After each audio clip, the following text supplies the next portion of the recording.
The jazz at Riverton restaurant was smooth as silk, and then Noah's crying tore right through it, making a few crystal glasses tremble on the glossy tabletop.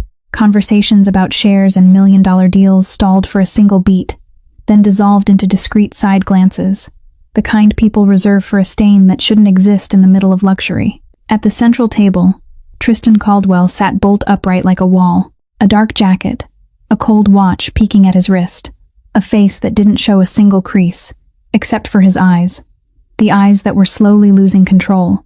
Noah, 5 years old, cried until his face turned red, his tiny body curling in on itself on the high chair, his little hands clawing at the air as if grabbing for something invisible. Beside him, Ivy, his twin sister, didn't cry. She just froze, clutching the edge of her father's shirt, eyes wide, scanning the room like a fledgling bird checking whether a predator was coming closer. Tristan tried everything the way a man used to giving orders would try.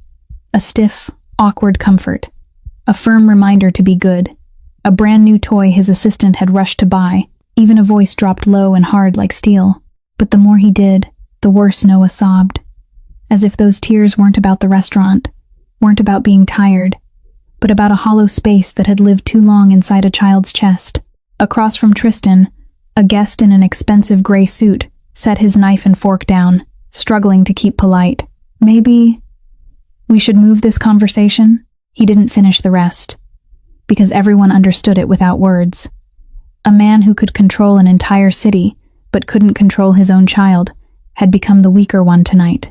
Tristan's jaw tightened, his hand hidden under the table as if gripping down a rising fury. He wasn't afraid of losing a deal. He was afraid of the look in those two children, one shattering in front of him, the other going silent. Just as Tristan leaned in to lift Noah, the boy flinched away as if touched by fire. The crying shot higher. Ivy shrank closer, and then a figure appeared at the edge of the table, not loud, not flattering, not asking what the guests needed the way the other staff did. She was a young waitress, white, hair neatly tied back, a clean black apron. But what made people pause wasn't the uniform, it was her eyes. Those eyes didn't skim to judge, they stopped to truly see, as if she'd heard this kind of crying somewhere before, in some other place, in some other life. She didn't touch Noah right away, she simply lowered herself to his level, so his crying didn't have to tilt upward like a plea. "Hey," her voice was small, just enough to slip through every whisper. Noah hitched for a beat. Ivy watched her like she was trying to read a code. The waitress held Noah's gaze, then turned to Tristan, looking straight into the part of him he tried hardest to bury, and she let 5 words fall, light but sharp like a blade landing on glass. "They just need a mom." In that moment, it wasn't Noah who stopped first. It was Tristan. His breath caught, as if someone had yanked a cord inside his chest. Noah still hiccuped with sobs, but his small hands reached out, not toward his powerful father, but toward the stranger in an apron. When she gathered him in, Noah pressed his face into her neck like he'd found a place to survive. Ivy still didn't cry, but for the first time, she loosened her grip on her father's shirt, just a little, as if asking herself whether this might be safe. Tristan watched it like he'd been nailed to his chair. In a restaurant where everything could be bought with money and power, there was one thing he couldn't purchase: peace inside his children. And with only 5 words, that waitress did what Tristan's entire world, his deals, his bodyguards, his orders, had failed to do. In the far corner, a man at the bar bent over his phone and hit send on a photo he'd just taken. The message had only one line: weak spot confirmed. If you want to know what Tristan will do when an enemy touches the only weakness he has, and what tragedy that waitress is hiding in her past, then don't take your eyes off this story. If this opening pulled you in, don't forget to hit like to support us. Share it with friends, because someone out there might need a healing story like this. And don't forget to subscribe, so you won't miss the next compelling video. The glass doors of Riverton closed behind them, and the jazz inside was swallowed at once by the cold wind rolling off the lake, the kind of Chicago wind that always knows how to snap you awake from any illusion of luxury.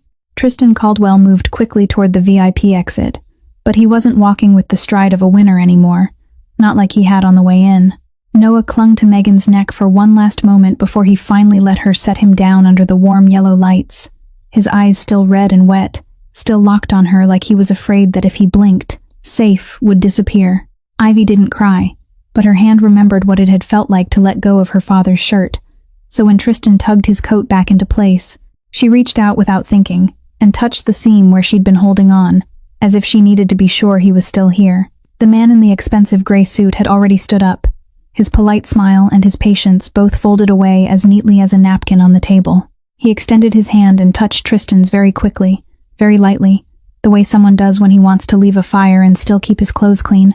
He said that maybe tonight wasn't convenient, that kids were kids, that he understood, but that it'd be best to move their conversation to next week when everything was more stable, and the softer the words sounded, the sharper the blade became, because everyone understood what more stable really meant.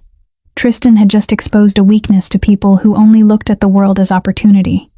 Tristan nodded. He didn't argue. He didn't plead. He just tightened his jaw, let his eyes pass over the table that was now half empty, then let them slide toward the bar, where pale blue light washed over faces pretending not to look. If he'd been someone else, he might have exploded. But Tristan had lived long enough in the dark to know anger only mattered when it served a purpose. He turned to Bennett, the older man who followed behind like a shadow with a heartbeat, and with a single glance, Bennett understood. "I saw a camera pointed at your table from the corner near the bar. Not one of the restaurants," Bennett said under his breath, dry and steady, "and someone stood up and left the moment you walked out. I don't like the way he looked." Tristan didn't ask for more. He placed Noah into the child seat in the car with a precision that felt like locking a rare treasure inside a safe. Noah hiccuped softly, no longer crying, but his eyes kept searching the empty air as if Megan's outline was still there. Ivy climbed into the seat beside him on her own, the seatbelt clicking as she pulled it across. And she did it slowly, not because she was clumsy, but because each click sounded like a vow, that the door was locked, that no one was allowed to come close. As Bennett finished closing the car door, Tristan's phone vibrated. The screen lit up cold with a message from an unknown number. No name attached, just one short line. "Tonight you forgot something." Tristan didn't reply. He stared through the windshield, but in his eyes the streets weren't streets anymore. They were a map of exits and dead ends. A second message arrived right away, as if the sender was standing beside him, counting his breaths. This time it wasn't only text. It was a photo, taken from far away. And it was clear. Noah and Ivy, right outside the school gate, in the noon sunlight. Noah was bent over tying his shoelace, and Ivy stood next to him, her eyes angled toward the lens as if she'd felt the stare. The photo had a red circle drawn around two tiny heads. Beneath it was one line. "Every city has laws. Your kids are the key." For a moment, Tristan couldn't hear the engine anymore. He heard his own voice in the restaurant, that low steel voice that had been helpless against a child's crying. He heard Megan's 5 words like a clean cut. "They just need a mom." And in the same instant, he understood the person who sent the photo understood it too. Bennett looked at the screen from the passenger seat, his eye tightening at the corner. "This wasn't taken by accident," he said. "Whoever took it knows the pickup schedule, knows recess, knows where to stand so the school cameras don't catch him." Tristan set the phone down, his hands closing around the steering wheel until his knuckles turned white. "There's a leak," he said, his voice low. "Not outside, inside." Bennett nodded, not needing the rest spelled out. "I'll lock down the entire schedule.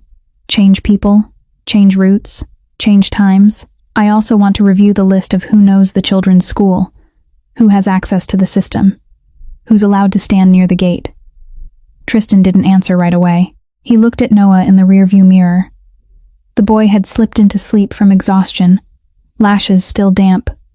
Ivy wasn't sleeping. She stared straight back at her father through the mirror, her gaze too calm for a child, as if Ivy had known for a long time that her father's world was never truly safe, only controlled. Tristan swallowed hard. He'd built an empire by making other people afraid, but when fear came back around and aimed itself at the 2 small lives behind him, he finally understood what it felt like to be powerless. At the same time, back inside the restaurant, Megan wiped her hands one last time, untied her apron, and hung it on its hook like she was hanging up a temporary piece of her life. Alyssa stopped by to remind her about the schedule board, said she'd handled the situation well tonight, but there was a tightness in Alyssa's eyes, as if the manager could feel that something had been stirred awake. Megan nodded and tried to smile, but the smile didn't reach her eyes. When she stepped out through the employee's back exit, night had fully settled, and the cold touched her skin like a warning. She pulled her thin coat closer and walked fast toward the train stop, telling herself it had only been a strange night, that she couldn't get tangled in that man's world, and that she especially couldn't let Noah's eyes pull her back. But on the sidewalk, footsteps behind her suddenly blended into her rhythm, a little slower, then a little faster, like someone was playing at imitation. Megan turned down a side street, and the footsteps turned too. She stopped in front of a closed shop, pretended to search for keys in her pocket, and looked into the dim reflection of the glass. A figure stood a few meters away, wearing a cap, collar lifted to hide half his face, hands in his pockets, as if he was waiting for someone. When Megan spun around, the figure turned and walked off at once, not running, not rushing, calm in a way that felt terrifying. A cold line ran down her spine that had nothing to do with the wind. Megan clutched her bag tight, her heart pounding like the past knocking at a door. She didn't know who was following her, but she knew this feeling, the feeling of being watched, the feeling of being chosen as a target. And when the cheap phone in her pocket vibrated with a new message that showed no name, Megan froze and didn't dare open it yet, because part of her was afraid that from this moment on, her life wouldn't belong to her anymore. Megan stood frozen on the sidewalk for one more beat, the phone vibrating in her coat pocket like a trapped insect. And then she forced herself to move again, walking faster, not looking back, but with every sense pulled tight like a string on a violin, the back of her shirt going cold with sweat even though the wind hadn't strengthened. Only when she saw the name sign for her worn old boarding house, the paint peeling like flayed skin, did she manage to let out a little breath. And even that breath tasted more like disappointment than relief. The metal stairs squealed under her feet.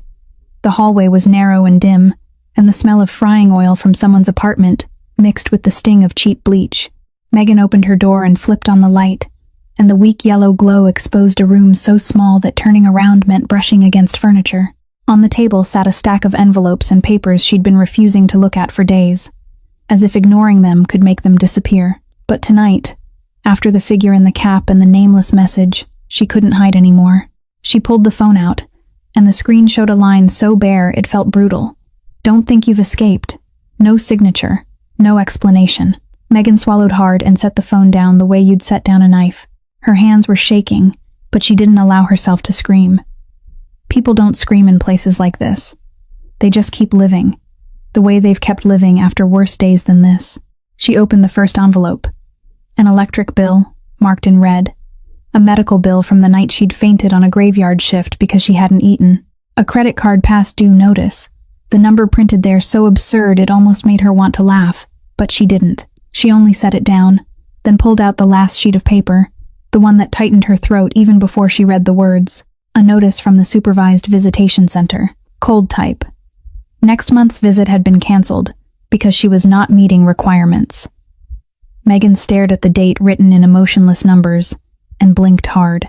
She'd waited a full month just to see her child for 2 hours, in a park, under the eyes of a monitor sitting a few steps away like she was guarding a criminal. Those 2 hours were the only thing that kept Megan from falling straight into a pit, the only thing that made her comb her hair, put on clean clothes, and force cheerful sentences so her child wouldn't see her breaking.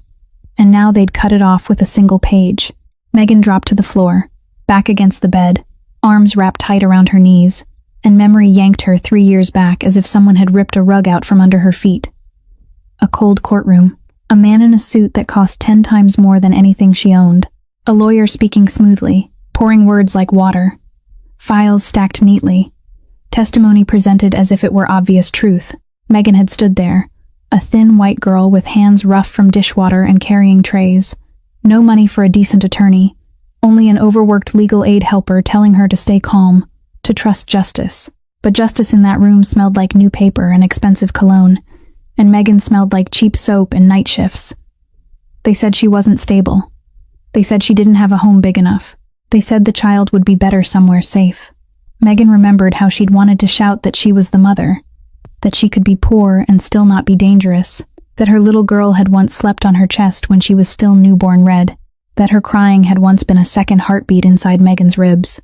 But she couldn't beat words that came stamped and signed.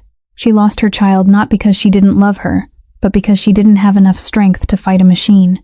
After that, she lived on the few scraps of visitation, on old photos, on the scent of her child's hair still caught in a tiny shirt she couldn't bring herself to throw away. Megan wiped at her tears and didn't let them fall loud. She stood, pulled open the bottom drawer of the dresser. Inside was an old shoebox tied shut like a secret. She opened it. Inside lay a pair of tiny socks gone pale with time, a star-shaped hair clip, and a small stuffed rabbit with a worn ear. Megan touched the rabbit, her fingers pausing on the stiff seam across its belly. She knew it wasn't normal, because she was the one who'd hidden it there on a desperate night, when an old friend had whispered that if she wanted her child back, she needed to keep anything that could prove they'd lied. Carefully, Megan picked at the seam with her fingernail and pulled out a tiny memory card wrapped in a plastic bag.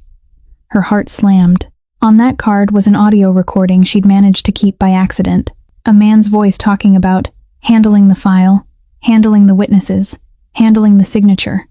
Words scattered but dirty enough to make her sick. She'd never dared to bring it forward, afraid it'd be crushed before she could even breathe, and because she'd always believed a waitress like her couldn't win. But tonight, after the nameless message, after the feeling of being followed, she understood. Someone was digging up her past, and if they'd started, then either she'd be pushed deeper under, or she'd have to learn how to swim up. Megan closed the box, held it tight against her chest, and walked to the small window that looked down on the parking lot. Under the washed-out streetlight, a man stood leaning against a pole, cap pulled low, his face drowned in shadow. Not a neighbor, not someone lost. He stood there like a guard, like he knew exactly which room needed to be watched. Megan held her breath, the curtain trembling lightly in her hand. The man didn't look up, but after a few seconds, he lifted his hand to his ear like he was listening to a phone, then turned his head in the exact direction of her window, even though he couldn't see clearly. Megan backed away, her heart punching her ribs until it hurt. She clenched the shoebox in her hands, feeling like she was holding her past and her future at the same time. Somewhere in this city, Tristan Caldwell was locking down his children's schedule to fight off an invisible predator. And here, in a poor rented room, Megan realized she was being hunted too, and that the brief peace at Riverton had only been a door opening onto a storm she hadn't been ready for. The next morning, Megan had barely slept, only dozing for a few minutes at a time, before jerking awake at the rattle of the water pipes and the feeling that someone was still standing beneath the building, even though when she looked down, the parking lot was empty, as if no shadow had ever been there. She went to work earlier than usual, as if the lights of Riverton and the noise of the kitchen could make her forget the cold lodged in her bones from the night before. But that cold didn't disappear.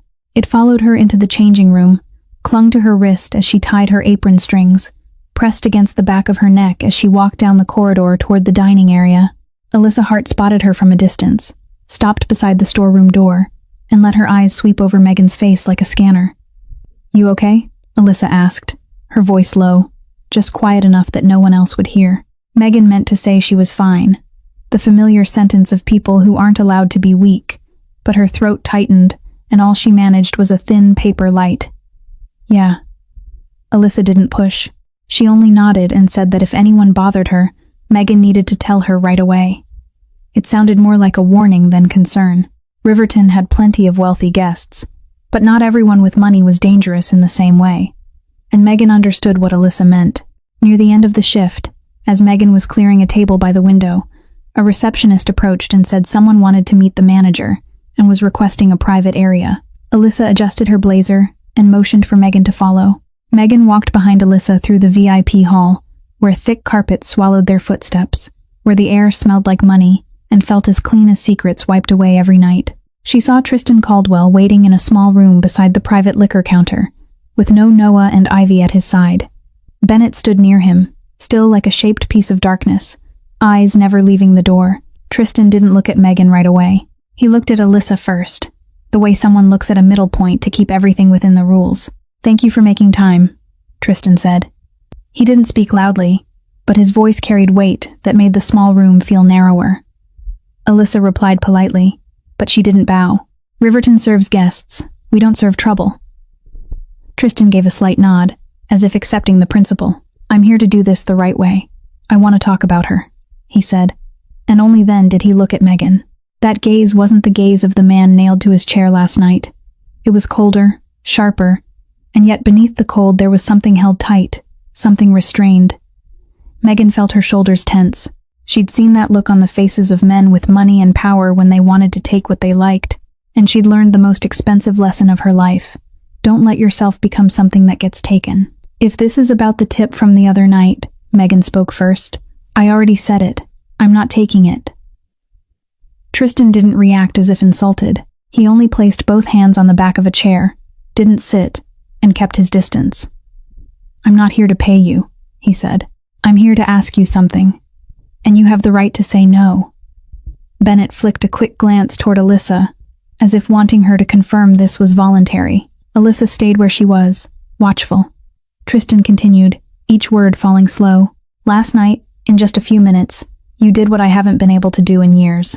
Megan felt a sharp ache in her chest, not pride, but fear. Fear that those minutes would pull her into a new life, a life she couldn't control. I was just doing my job, Megan said, forcing her voice steady. A child was panicking. I helped him calm down. That's all. Tristan studied her, as if weighing whether that answer was defense or truth. I have 2 children, he said, as if repeating something the whole world already knew.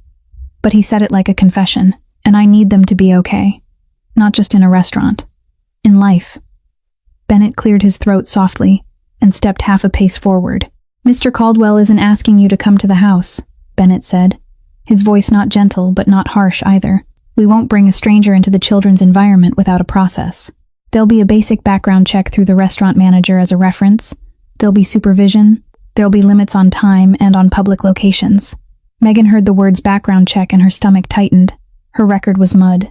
Not because she'd committed a crime, but because people had made her look wrong on paper. She remembered the man under her building. Remembered the message, "Don't think you've escaped." Remembered the memory card inside the stuffed rabbit. She couldn't let anyone dig into her life right now. No, Megan said immediately, so firm it startled even her. I'm not getting involved in this. I don't want to be pulled in. Tristan didn't snap. He only stayed silent for a beat, as if respecting the no.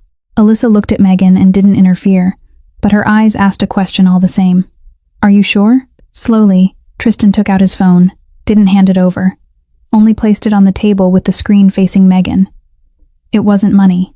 It wasn't a threat. It was a photo of Noah from last night, his face pressed into Megan's neck, eyes closed like someone who'd found shelter when a storm hit. He didn't sleep, Tristan said, his voice lower.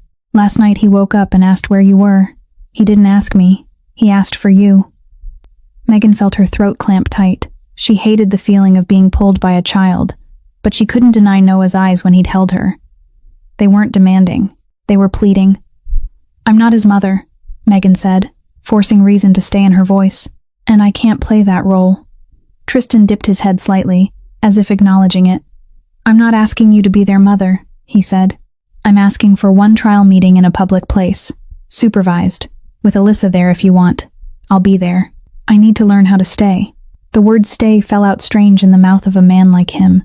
Megan looked at Bennett, then at Alyssa, then back at Tristan. Part of her wanted to run, because she'd lived long enough to know beautiful promises always came with an invoice. But then she looked again at the photo, at Noah's closed eyes, and the memory of her own daughter surged up like floodwater. If back then someone had stayed with her, if someone had seen her the way she'd seen Noah, would she have lost her child?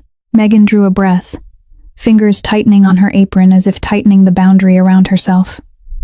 One meeting, she said slowly. Only one. In a public place. And if I see any sign of anything, I stop. Bennett nodded at once. We agree. Tristan looked at Megan and didn't smile, but his eyes softened just a little, like ice cracking along a thin line. Megan hated that feeling, hated how one small decision could tilt the trajectory of her life. But as she turned to leave, she heard Tristan's voice behind her, still low, still controlled, but carrying something that sounded real. Thank you. Megan didn't answer. She walked quickly down the hall, heart pounding, her mind wanting to turn back and wanting to run far away at the same time, because she understood that trial meeting wasn't only about helping 2 children settle. It was a door into a world she'd sworn never to step into. And if the man beneath her building last night was still watching, then any door that opened now could just as easily be the entrance to a trap. The trial meeting was set for Sunday afternoon, at a crowded park near the lake, where the noise of children and bicycles was loud enough that no one could quietly tuck danger into an empty space. Megan arrived early and stood beneath the shadow of a bare tree, both hands in the pockets of her thin coat, eyes sweeping the area with the reflex of someone who'd once been driven into a corner by the world. She saw Bennett first, standing a few dozen steps from the entrance, dressed like an ordinary older uncle, but his gaze was anything but ordinary, moving through the crowd like a blade testing the thickness of the air. Tristan arrived later, without spectacle, without a convoy, just a dark car that stopped in exactly the kind of place you could leave fast if you had to. He stepped out and opened the back door for the children. Noah jumped down first, eyes immediately searching for Megan as if she were the only anchor in a surge. Then he halted, because he remembered his father's rule, that he couldn't run forward without asking. Ivy climbed down more slowly, fist tight on Tristan's coat tie, watching Megan like a riddle that could save you or kill you, and she wouldn't let herself choose at random. Tristan bent to their level, his voice low, trying to soften but still strained, telling them that today was only a trial, that if they didn't feel okay, they should say so, and if they wanted to go home, then they'd go home. Noah nodded hard, as if just hearing Megan's name made everything fine. Ivy didn't nod, but her eyes swept over Bennett, swept over Tristan, then returned to Megan, as if she were mapping every exit. Megan moved closer slowly, not rushing to touch anyone, because she remembered that night at Riverton, what made Noah quiet wasn't the hug, it was being seen first. She lowered herself, hands resting on her knees to keep a safe distance, and spoke gently. "Hello, Noah. Hello, Ivy." Noah held his breath for a beat, and then surged forward, but Megan lifted her hand to stop him, not to reject him, but to teach him something, that he could say he wanted a hug, and then she'd hug him. Noah blinked, lips pressed tight with effort, and then he blurted it out as if afraid it'd be too late. "I want to hug you." Megan nodded and opened her arms. Noah slammed into her and held on so tightly Megan felt her heartbeat change its rhythm. Ivy stayed still, eyes locked on them. Tristan watched it, and his chest tightened, not jealousy, but something quieter and more painful. The ache of realizing his child had learned to search for safety somewhere else a long time ago. Noah rubbed his face against Megan's coat, then lifted his head, his eyes less red but still wet, like he lived close to the edge of crying, and all it took was one hand letting go for him to fall. Megan didn't ask why. She didn't blame. She only said simple things. "The way you build a bridge, plank by plank, you're worried, aren't you? Your body is shaking because you're scared, but you're in the park, it's daylight. Your dad is here, I'm here, you're safe." Noah breathed fast. Megan put a hand on her own chest and showed him what to do. Then she breathed slowly, counting with her blinks, breathing in like smelling fresh bread, breathing out like blowing a feather into the air. Noah copied her, the exhale trembling at first and then steadier. Megan named his feelings, the way you name a wild animal so it stops biting. That's anxiety. That's fear of being left behind. That feeling is big. It's real. But it's not your boss. Noah looked at her like he was learning a new language, then nodded, still gripping her hand, but no longer clawing at the air. Ivy stayed silent, but she stepped forward one small step. So small Tristan noticed it and almost didn't dare breathe. Megan turned toward Ivy and didn't ask if she was okay, because that question often freezes children more. She only said that Ivy was watching, that Ivy wanted to make sure everything was right, didn't she? Ivy's eyes shifted, just a little. Megan offered choices instead of pressure. Ivy could stand beside her dad, or stand beside Megan, or stand alone. Ivy stayed beside her father, but her gaze stayed pinned on Megan, as if hunting for the first wrong sign. They sat on the grass near the playground. Noah pulled Megan toward the swings, wanting her to push him, wanting laughter instead of sobs. Megan did it, but she always kept Tristan within Noah's line of sight, because she understood healing wasn't replacement. It was opening a path so the right person could learn how to step back in. Tristan stood there like an awkward apprentice, hands in his pockets, watching his son laugh while his face stayed tense, as if he feared that if he relaxed, everything would shatter. Megan called to him in a voice without judgment. "Did you want to try pushing Noah?" Tristan stepped forward, hand on the back of the swing, and gave a small push, too small, and Noah turned his head, laughed, and told him, "Harder, Dad." Tristan did, clumsy but real, and for the first time Megan saw the corner of his mouth twitch like it wanted to smile. Ivy didn't play. She sat on the bench, legs swinging, eyes never leaving Megan. When Megan offered Ivy a bottle of water, Ivy didn't take it right away, only looked at the bottle, then at Megan's hand, then suddenly asked in a voice as small as a needle tapping glass, "Are you a mom?" Tristan went still. Megan went still too, but she didn't show it. She drew a breath and kept her voice steady. She wasn't Ivy's mom. A mom was very important, and Ivy had the right to miss her mom, and the right to be sad that she wasn't here.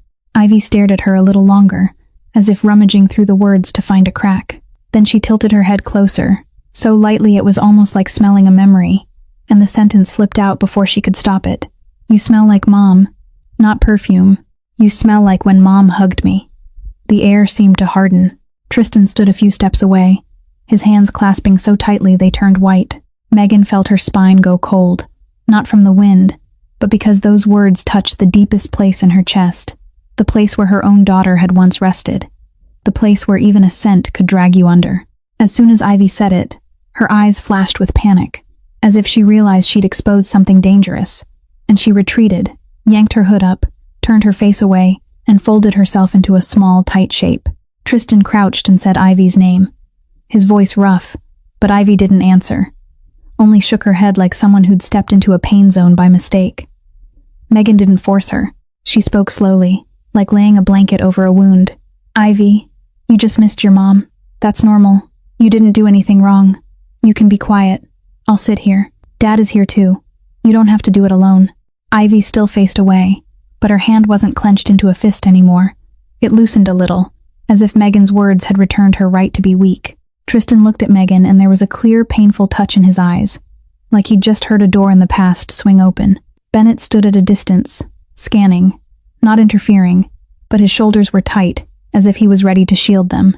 The trial meeting ended when the sun dropped low. Noah was tired but happy, clinging to Megan's hand, and Ivy was still quiet but no longer completely frozen, and she was willing to walk a few steps beside Megan before drifting back toward her father again. Tristan helped the children into the car, turned back to say thank you. And this time it wasn't only polite. It sounded like a confession that he needed help. Megan nodded and didn't promise anything else, because she was afraid promises would become rope. And then she turned and headed toward the train stop. She didn't see the man standing on the path behind the trees, but she felt a gaze like needles at the back of her neck. When Megan reached the corner, a man's voice, deep and courteous, sounded right beside her, as if he'd been walking with her all along. "Megan Whitaker. Right. I just wanted to say hello, because it looks like you've just become someone important in Tristan Caldwell's life." Megan spun around, her heart dropping. The man smiled faintly, his eyes not smiling at all, and he said his name like slipping a lock into a keyhole. Holden Pierce. Holden Pierce said his name as if everyone was supposed to know it, his tone so courteous it made you want to believe him. But his eyes were cold and bright like a needle.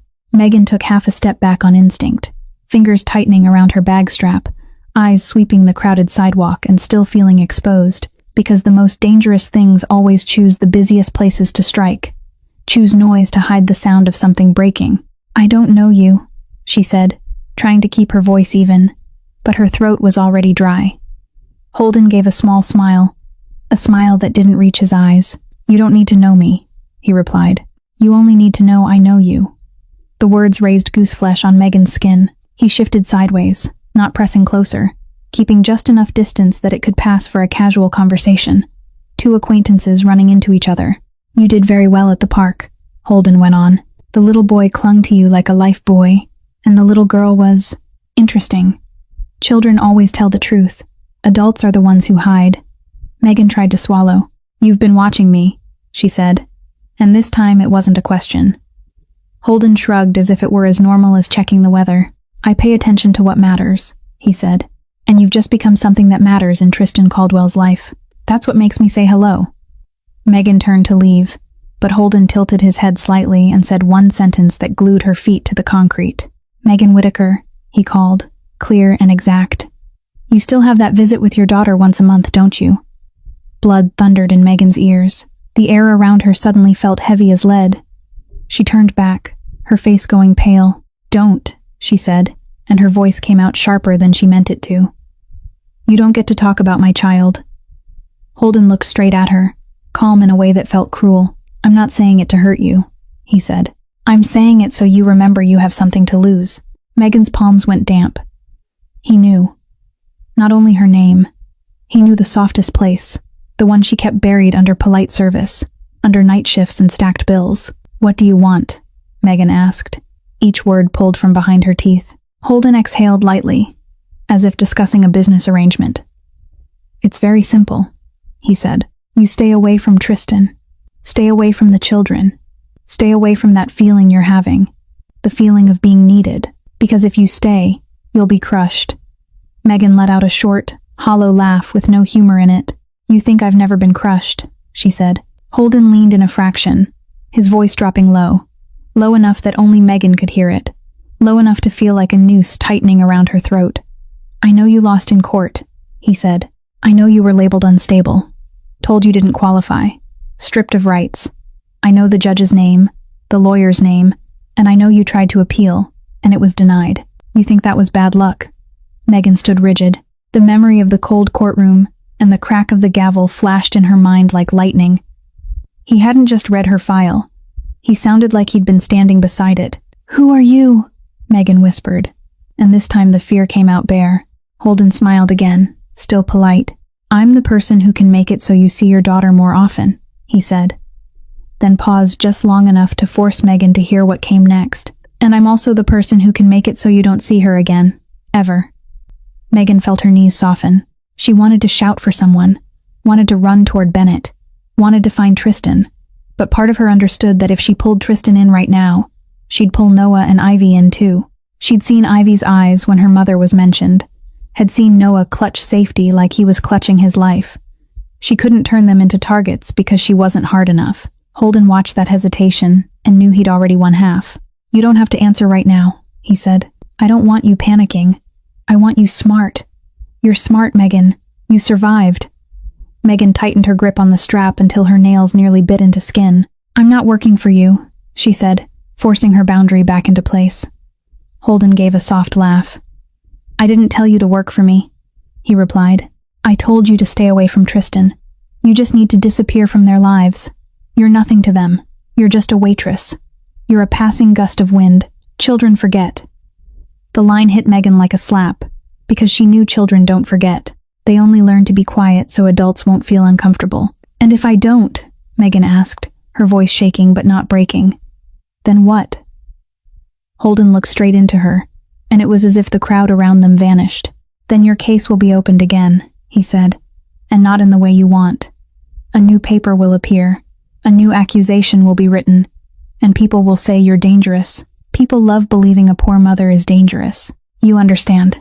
Megan understood too well. The world had believed stamped papers more than it believed the hands that held her child. Holden stepped back slightly, as if the meeting was finished. You'll do the right thing, he said, because you love your daughter. Then he turned and melted into the flow of people like he'd never existed. Megan stayed where she was, unable to draw a full breath, feeling like the blood had been drained out of her. Her phone buzzed in her pocket. Not a strange message, but a notification from the work schedule. She looked at it and felt a bitter laugh rise in her throat. The world kept moving as if nothing had happened, while she'd just been pulled into a game with no rules. That night, Megan returned to her room, locked the door twice, drew the curtains, and sat on the floor with the shoebox holding the stuffed rabbit, forcing herself to stay calm. She meant to call Alyssa and say someone was watching her, but then she remembered Holden's eyes when he spoke about her file, and she was afraid any call might be listened to. She meant to text Tristan to warn him, but the image of Noah laughing on the swing, and then the image of Ivy folding in on herself when she mentioned her mother's scent, froze her hand.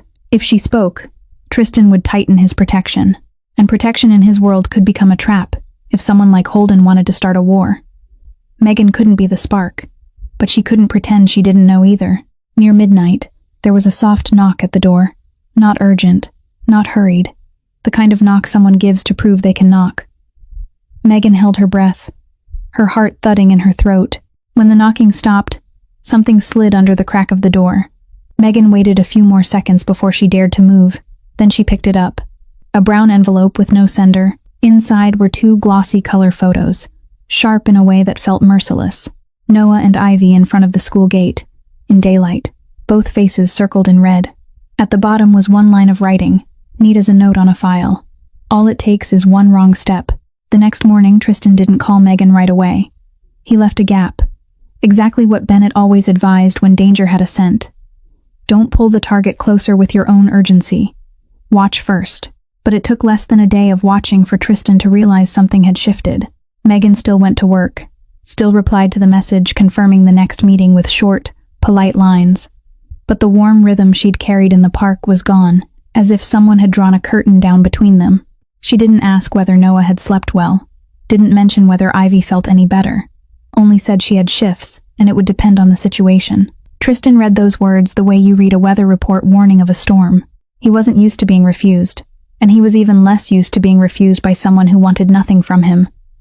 That was why Megan's change unsettled him more than any insult ever could. He called Bennett into his office. No music, no liquor, only security screens and a coldness settling between two men who'd long measured risk by instinct.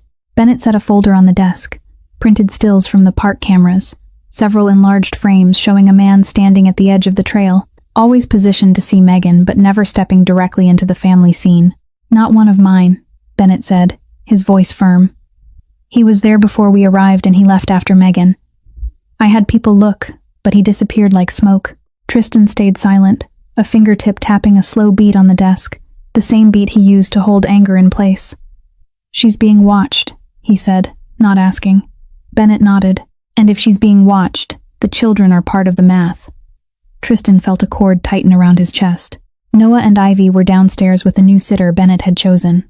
But Tristan could still hear Noah laughing at a cartoon, could hear Ivy turning picture book pages in silence, and that fragile normalness frightened him more than gunfire ever had. He went downstairs and sat beside them, trying to do what men like him were always bad at, being present without controlling. Noah lit up when he saw his father, but he still asked a question like a needle. Is Megan coming today? Tristan didn't lie. Not yet, he said, but I'm trying. Ivy didn't look up. She only tightened her grip on the page. Tristan watched them for a long moment, then spoke in a voice lower than usual. Not threatening, not ordering. If you're scared, tell me. If anyone makes you feel unsafe, tell me.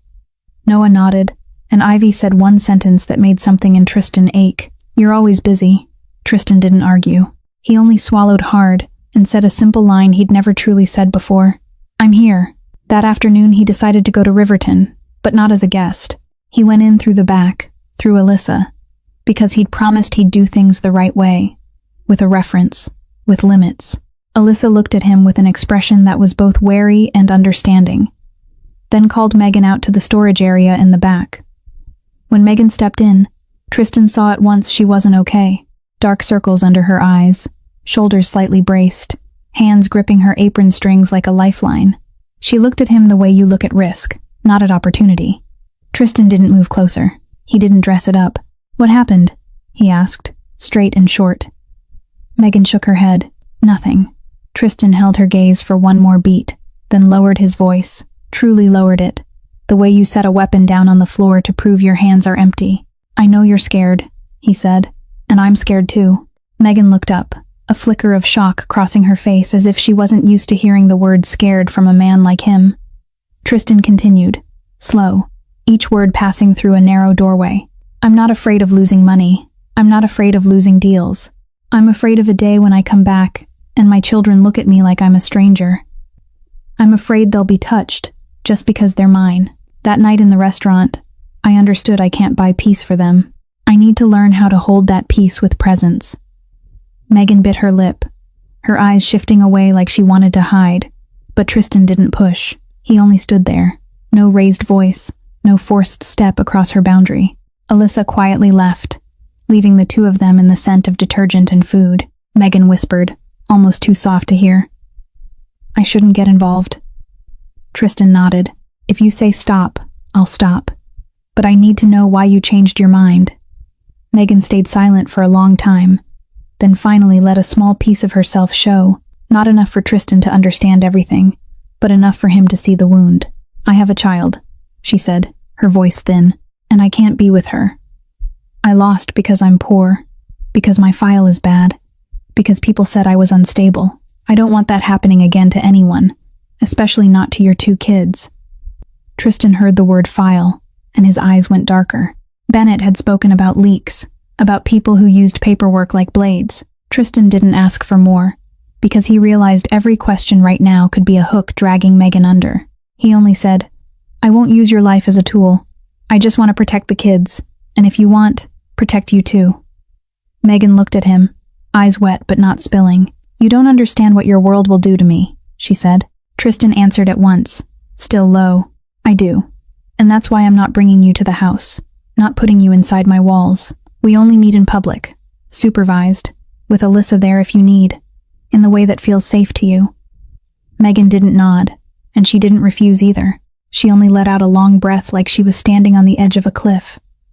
That night, Tristan went home and didn't order Noah to stop crying anymore.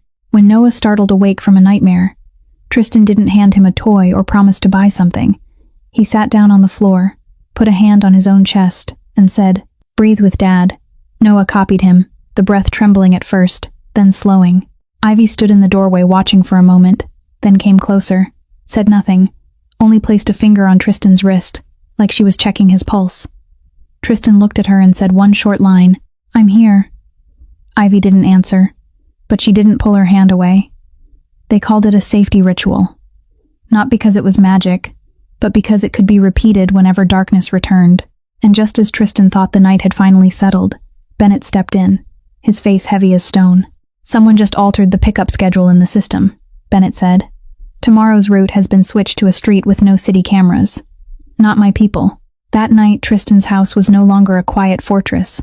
It trembled with sobs that had been held in too long, and with the truth that the enemy's hand had reached the edge of the children's world. Noah fell asleep in his father's arms, but jolted awake every time a car passed outside, and Ivy refused to go to bed, sitting close to the bedroom door with a pillow in her arms, eyes wide like an alarm light. Tristan had been ready to buy something huge. A rare toy, a trip far away, anything to pull the kids out of fear, because that was how he'd solved every problem, with strength, with money, with control. But tonight, watching Ivy shake and still try to be the big sister, Tristan understood that gifts couldn't repair a nervous system swept by a storm. Bennett brought a middle-aged woman into the house, soft in her manner, but steady in her eyes. Dr. Riley, a child therapist, Bennett said had been vetted carefully, with no ties to any network. Dr. Riley didn't ask about the ambush right away. She sat down on the floor at Noah and Ivy's level so they didn't have to look up. Then she talked about simple things, objects in the room, the color of the rug, the sound of the clock, helping the children's nervous systems return to the present. Noah clung to Tristan's hand. Ivy didn't cling, but her eyes never left the door. Dr. Riley explained in language that was easy to understand but not sugar-coated that some children, when afraid, would explode like Noah, crying, shaking, needing to cling, because their bodies were searching for an adult as shelter, while others would freeze like Ivy, silent, watching, controlling with their eyes. Because if she didn't control, she believed everything would collapse. Two different responses, same root, Dr. Riley said. Fear of being left behind. Fear that there isn't anyone big enough to keep the world from breaking. Tristan flinched at the phrase big enough, because he'd thought he was big enough through power, and he was learning that big enough meant knowing how to kneel down and stay. Dr. Riley taught them a new house rule, not a Mafia rule, but a safety rule. Every time Noah or Ivy panicked, the adults would not shout, would not bargain, would not promise to buy something. They would only name the feeling, breathe with the child, and say one fixed sentence. "Dad is here. You're safe. We'll get through it together." Tristan practiced saying it, his voice stiff as stone at first, but he forced it to soften, because this wasn't negotiation. This was rescue. When Noah hiccuped and said he was scared, Tristan didn't say, "Be good" anymore. He looked into his son's eyes and said, "I'm sorry I scared you. I didn't protect you the way you needed. I'm here." Noah stared for a beat, then cried again. But this crying wasn't frantic. It sounded like a valve opening so the pressure could drain. Ivy stayed quiet, but when Tristan said, "I'm sorry," her eyes reddened, and Dr. Riley gave a small nod, as if that was what the children needed to hear, not a promise to buy another layer of locks. Megan was invited over, not as a savior, but as the person who'd touched the right nerve in the children and could help them rebuild their rhythm of peace. She came with a clear distance, not stepping deep into the house, not touching things, eyes on Tristan as if making sure he understood the boundary. Tristan didn't try to pull her in. He only told the truth in one sentence. I need your help, but I won't force you.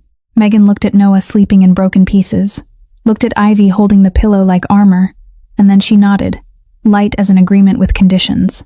Dr. Riley spoke privately with Megan for a few minutes, asked about the way Megan had soothed them at the park, and Megan said it wasn't technique. It was only that there'd once been a child in her life who'd taught her how to breathe when her heart wanted to break. Tristan heard that and didn't ask more, but he looked at Megan longer than usual, and his gaze wasn't only gratitude anymore. There was something warm in it, something dangerous for both of them. Megan noticed and built her boundary back up with an even voice. I'm here for the kids. Only for the kids. I can't be their mother. I can't be a replacement. Tristan nodded and didn't argue, and that acceptance unsettled Megan more than flirting would have, because she was used to powerful men believing they had a right to take anything. In the days that followed, Tristan learned how to apologize the right way, not with gifts, but with time, sitting beside Noah as he practiced reading, sitting quietly while Ivy drew without peppering her with questions. Megan came sometimes, in public places or in the living room when Bennett and Dr. Riley were present, holding the boundary. But in small moments, when Noah held Megan's hand to point at letters, when Ivy unconsciously stood one step closer to Megan, something strange still began to sprout. A seed of family feeling that all three of them were afraid to name. And just as Tristan started to believe they could build a new layer of peace, Alyssa called Megan to the back of Riverton, her face pale. In Alyssa's hand was a thick envelope with an official seal. Alyssa spoke in a whisper, like she was afraid the walls could hear. Someone served a summons here. It's aimed at you. They want you in court, and they wrote the reason like you're the criminal. Megan held the summons envelope with hands gone cold, the feeling like being yanked backward into that old courtroom where people had once declared she wasn't fit to be a mother, with only a few stamped lines, but this time she wouldn't allow herself to collapse. She brought the paper to Tristan in the living room, with Noah and Ivy not there, only Bennett standing at a distance, and Dr. Riley having just left. Tristan read the page and his eyes darkened, but he didn't snatch it the way a man used to control would. He asked only one question. What do you want me to do? Megan let out a breath and tried to keep her voice from shaking. I want you not to do it for me. I want you to let me fight for myself, but I need you to protect the kids from this. Tristan nodded immediately, like a vow. Megan didn't say Holden's name. She didn't mention the night she'd been followed, because she was still afraid that if she said it out loud, she'd pull Noah and Ivy deeper into it. She only said someone was reopening her past, and if she kept running, they'd use it to choke her again. The next day, Megan asked for time off and went on her own to the county courthouse to request copies of her old file, standing in line among people like her, people without attorneys at their sides, people holding paperwork like a flotation device and still getting hit by waves. She reached the counter, spoke her name, spoke the year of the case, her voice rough but clear. The clerk handed her a list of fees and wait times. Megan looked at the numbers and felt her heart tighten, but she didn't walk away. She asked about fee waivers, asked how to file a request for copies due to hardship, asked each question like knocking on a hard door. At midday, Bennett appeared in the hallway, didn't step into her space, only placed a slip of paper in Megan's hand with the address of a low-cost legal aid center and their hours. Then he vanished again, as if the best help was the kind that didn't make her feel indebted.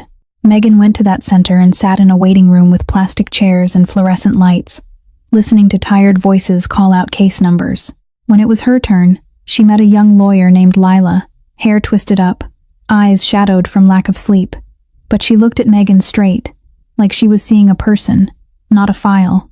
Megan handed over the new summons, the scraps of old papers she'd managed to keep, and told the story in short pieces. Losing custody, visits cut, the sense that someone was using the law like a trap.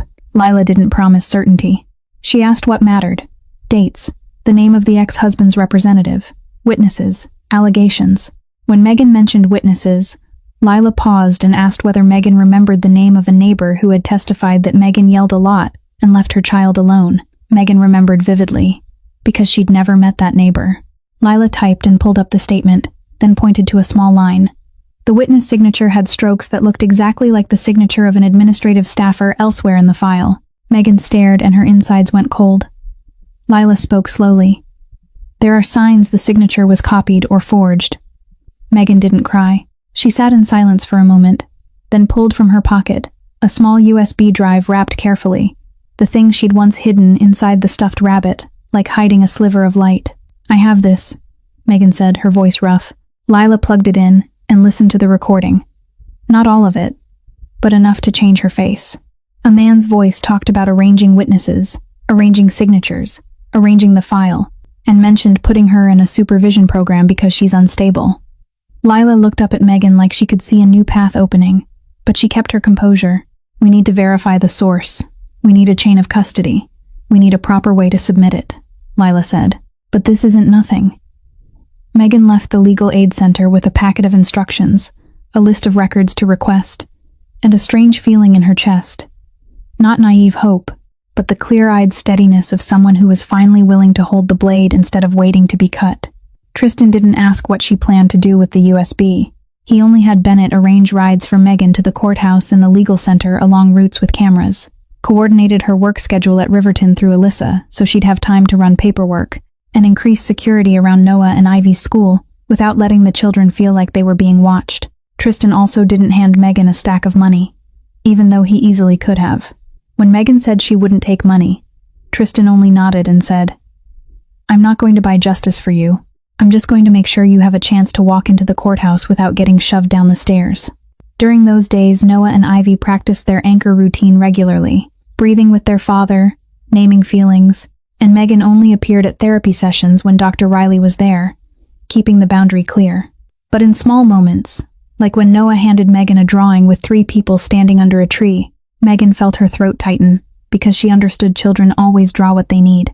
And just as Megan started collecting the key copies she needed, an article appeared on a local tabloid site, a loud headline about a waitress with a past of losing custody and a dangerous connection to a powerful boss, paired with a blurry photo of Megan at Riverton and another photo of Tristan holding Noah, as if they wanted to blend fatherhood with guilt.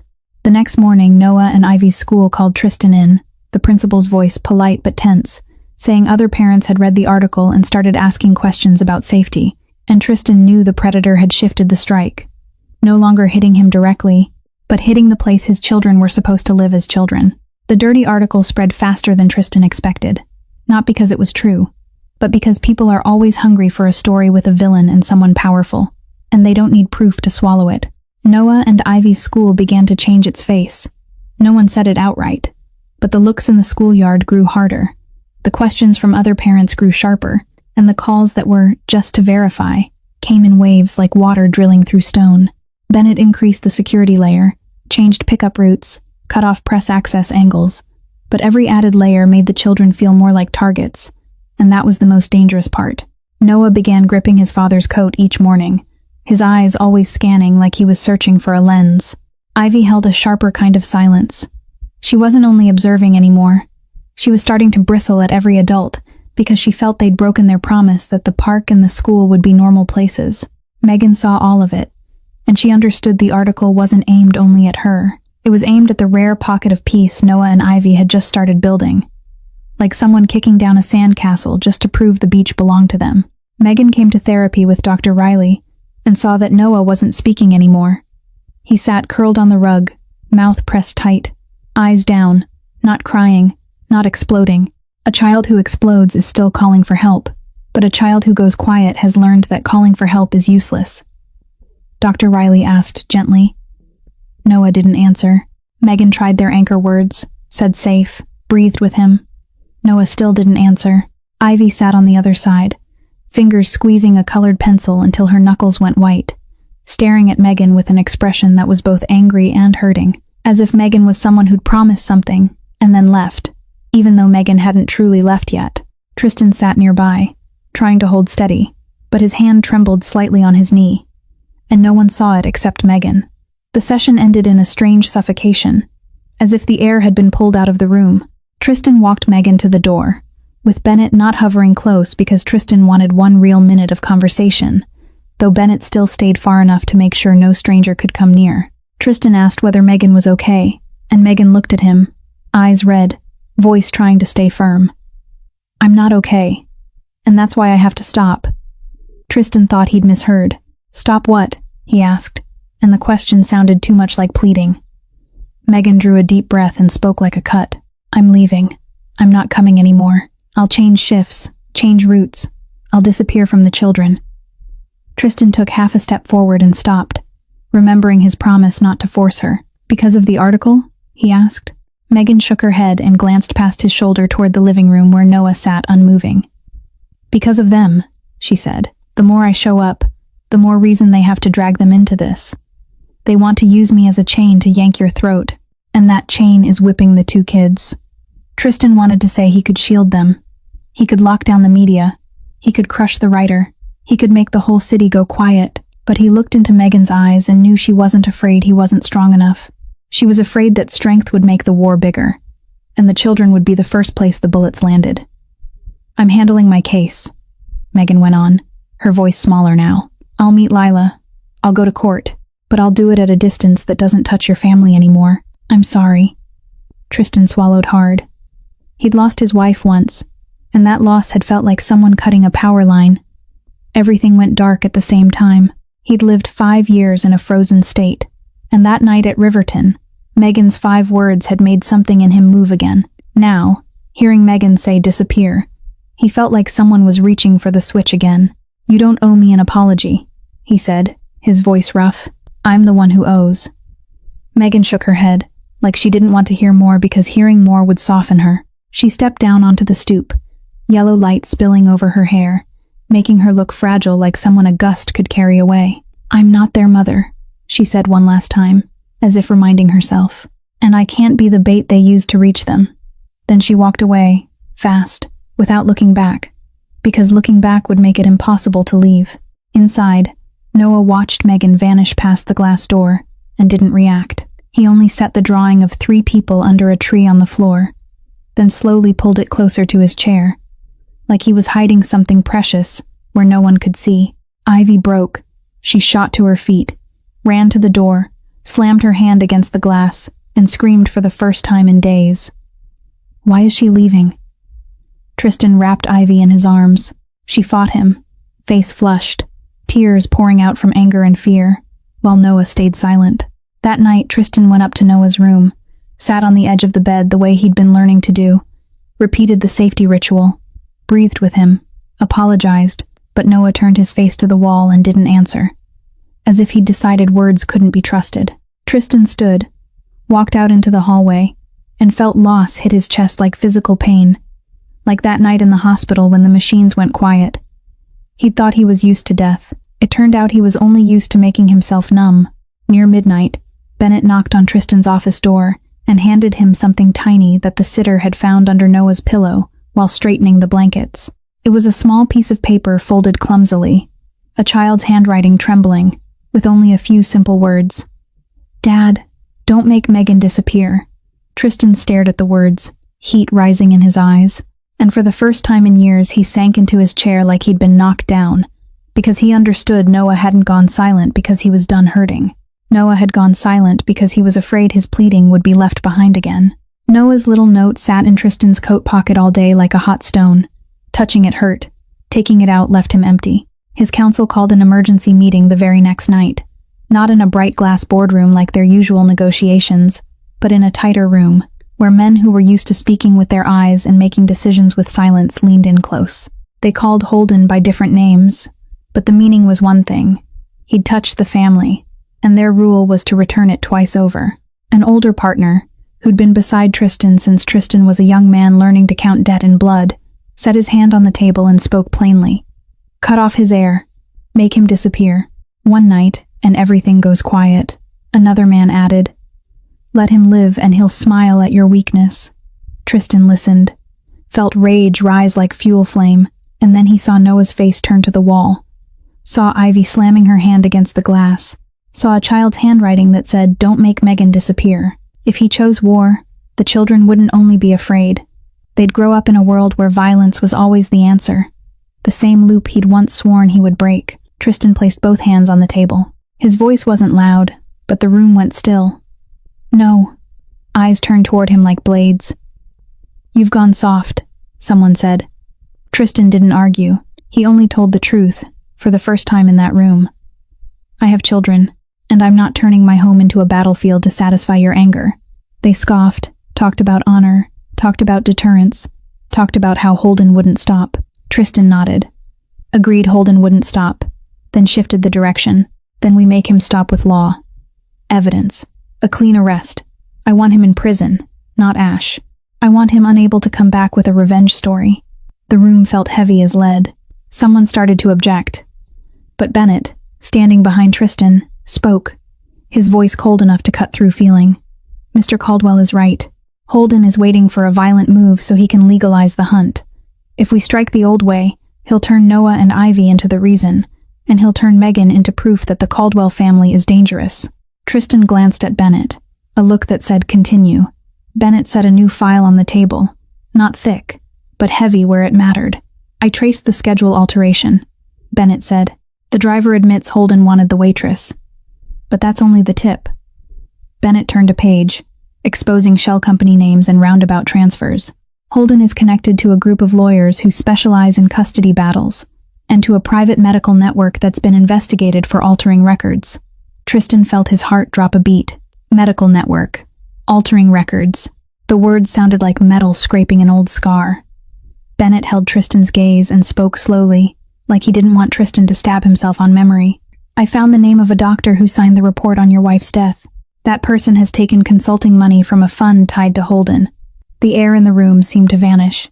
Tristan heard blood pounding in his ears, remembered the hospital's antiseptic smell, remembered his wife's hand cooling in his, remembered the word complication said as lightly as wind to cover a storm. He'd lived 5 years with a question hanging open. Why? Now that question had a shape, a wire, and Holden's name stood in the middle like a knot. The council fell silent, because this wasn't a territory conflict anymore. This was dirtier, more systemic, and more dangerous than street violence. Tristan drew a deep breath, his voice rough but steady. We collect evidence. I want every transfer, every call, every signature. I want him in cuffs in front of cameras, because I want my children to see that justice can exist without blood. Someone shook his head and called it dreaming, but no one argued anymore, because they saw something in Tristan's eyes that was scarier than rage. The resolve of a man who'd already lost too much and refused to lose more. The meeting ended. Tristan didn't drink. He didn't go anywhere. He went up to Noah's room, placed the note under the nightlight, then wrote his own answer on the back, handwriting stiff but trying to soften. I won't make her disappear. I'll do this right. The next morning, he didn't let himself pull Megan back with emotion. He went to her boarding house alone, leaving Bennett in the car at a distance, not stepping in. Megan opened the door with eyes that stayed cautious, always ready to shut it again. Tristan didn't ask to come in. He stood in the narrow hallway and spoke in a low voice so the neighbors wouldn't hear, and so he wouldn't turn it into a performance of power. I'm not here to pull you back. I'm here to tell you I understand why you left. Megan stayed silent. Tristan continued, not defending himself, only owning it. I made you a target. I let my world touch you. I'm sorry. Megan studied him a long moment, then said flatly, Sorry doesn't make the article disappear. Tristan nodded. No, but sorry can be the start of doing it right. He pulled out a folded sheet. Not money, not a contract. A copy of part of Bennett's investigation with sensitive names covered. Only enough for Megan to see one thing. Holden wasn't a petty harasser. Holden was a network. He's coming after you because you're my weak point, Tristan said. But also because he thinks you're easy to crush. I'm not using violence to solve him, because if I do, I'll turn Noah and Ivy into an excuse. I'm collecting clean evidence, and I need a chance to do right by you. Megan gave a small, bitter laugh, but her eyes were wet. What chance? She asked. Tristan held her gaze and didn't step closer. A chance to protect the kids without pushing you out of the story. A chance to coordinate with you in a way you control.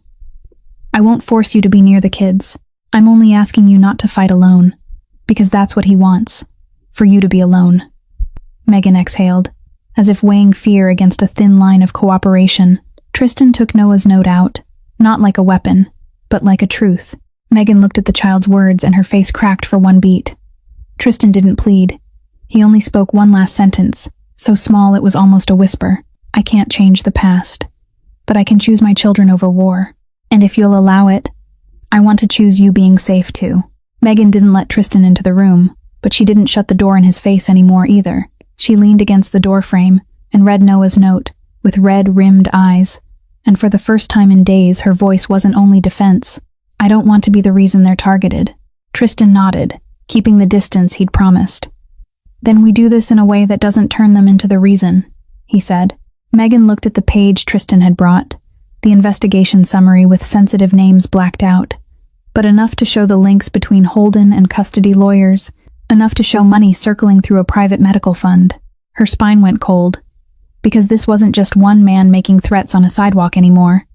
It was a system that knew how to use paper to turn living people into the guilty. Megan closed her eyes for one beat, then chose not to let fear steer her anymore. I'm going to meet with Lila, she said. I'm going to request a protective order. I'm going to ask the court to review my file, and I'm going to file an objection to the summons through the proper process. Tristan didn't cut in. He asked only one question. What do you need to do it? Megan met his eyes and answered clean. I need safety getting to court without being tailed, and I need admissible evidence, not intimidation. Tristan nodded, like the sentence had freed him from an old habit. Bennett will handle routes, cameras, witnesses, he said. You handle the legal side. I won't touch the judge's decision with money. Hearing that gave Megan a strange feeling, half suspicion, half relief, because she was used to powerful people buying roads or pushing others down to walk. Tristan was choosing a harder road, a cleaner one, and a more dangerous one for himself. They set a new rule right there in the narrow hallway. No private meetings unless necessary. All communication about the case through Lila and Bennett. All travel schedules changing constantly. And most important, Noah and Ivy were not to hear a single sentence about Holden. Megan nodded. Then a confession slipped out of her like it had been waiting. I thought I was just unlucky. I thought I lost because I was poor. I thought I did something wrong, so I lost my child. Tristan watched her and didn't interrupt. Megan swallowed and continued. But if Holden was behind those lawyers, if he has ties to the hospital and people who alter records, then I didn't only lose because I was weak. I was crushed. Tristan didn't deny it. He spoke slowly, voice rough. So was I. Megan looked up like she couldn't believe him. Tristan didn't give a long story. He gave her one piece of truth he'd been swallowing for 5 years. My wife died after giving birth, he said. They called it complications. I believed it, because I was busy burying myself in work and in anger. But Bennett just found that the doctor who signed her report has a financial connection to a fund tied to Holden. Megan felt her heart drop.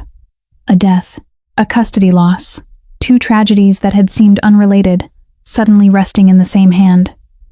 Tristan continued, and now his voice lowered, as if speaking too hard would make the wound bleed. I'm not saying Holden killed her. I'm saying there are irregular signs someone covered up. And if that's true, Holden didn't only come at me through my kids.